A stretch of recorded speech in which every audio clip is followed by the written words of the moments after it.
All right, welcome back. I'm Dan Haggerty.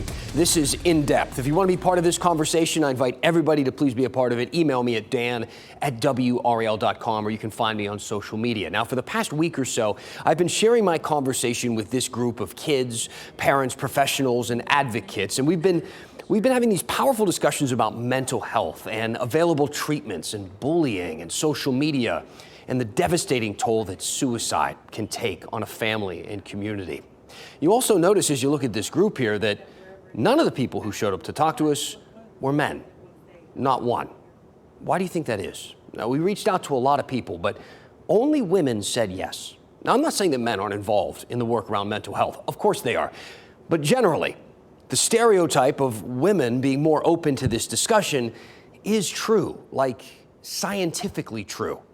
You can find plenty of data on it, from broad studies like this one from the CDC in 2019, where a survey found women were more likely than men to have received any mental health treatment, or more specific studies like, for instance, examining masculine norms and healthcare utilization in highly religious heterosexual men. It found that men reflected on how they are supposed to be tough, push through pain, and not go to see a doctor. And, quote, avoiding doctors specifically is something that men not only encourage other men to do directly, but also indirectly, because it demonstrates how tough they are. It sounds ridiculous kind of to say out loud, but I don't know about you, for me, in my life, that's spot on. I can't tell you how many times I've heard that sort of thing from the men I know or the men I grew up around. And perhaps, maybe, it weighs into the reason men die by suicide a lot more than women do. In 2020, males died by suicide at 4 times the rate of females. Think about that. Guys make up less than 50% of the population, but nearly 80% of the suicides. 80%. Just look at what spurred this entire conversation. An 8th grade boy in Wendell died by suicide at his middle school. A 13-year-old, a kid, a boy. And there was one woman on our panel who that tragedy impacted uniquely because she worries about her own son. I immediately thought about the world of men and boys in particular. Their interactions are normalized without much language and with actions.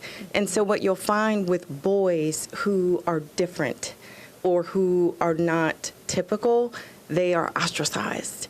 No one is taking. That's Tanea Gray. She's a mother of 4. Her oldest son has a mental health diagnosis and goes to high school. Her son is different. He's not like the other kids, but he tries to fit in, and sometimes he can't. And in the world of men, as she put it, that's not always met with compassion, like this lesson from a coach. I think that's just the mentality of what I've heard said to him was, nobody's going to care in the real world, so you got to find a way to deal. That's actually been said. Now, a couple of the women in the room, professionals, parents, they kind of gasped when she said that they couldn't believe that an adult would speak to a kid like that. But I'm guessing that maybe some of you at home didn't gasp at that. Maybe you grew up like me. I heard the phrase toughen up a lot when I was a kid. And a lot of times it worked. I did toughen up. If you're one of those people who think that parents are too soft on kids nowadays, Gen Z might call you a boomer, but there's clinical science that supports tough love. A study from the American Psychological Association published, our research showed that children with helicopter parents, those are the parents who become kind of overprotective and too involved with their kids, those kids may be less able to deal with the challenging demands of growing up. And this 2018 study that found kids with helicopter parents showed stronger scores associated with anxiety and depression. And helicopter parenting was associated with poorer functioning in emotional functioning, decision-making, and academic functioning. So listen, it's okay, even healthy at times, to tell a kid to toughen up. But here's where it gets complicated. There's a difference between coddling someone and recognizing a mental health issue. There's a difference between a kid who is upset about a setback and someone who is battling depression. According to the experts and the parents and the people I spoke to on my panel, identifying these conditions, knowing the triggers for those conditions, and understanding the differences are key. No one is taking time to say, why? Or are you struggling with something? We're not having those questions with boys in particular, because boys are expected to have masculine energy and that masculinity to carry them through adversity.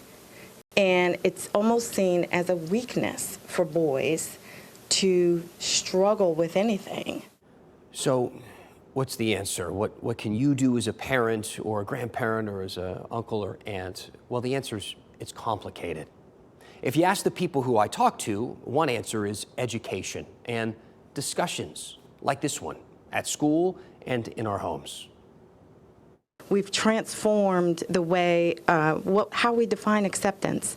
We've come to accept the gay and lesbian and the LGBTQ kids around us. I see it. I'm so proud of this next generation. But that same level of acceptance doesn't really exist for kids who are struggling with their mental health.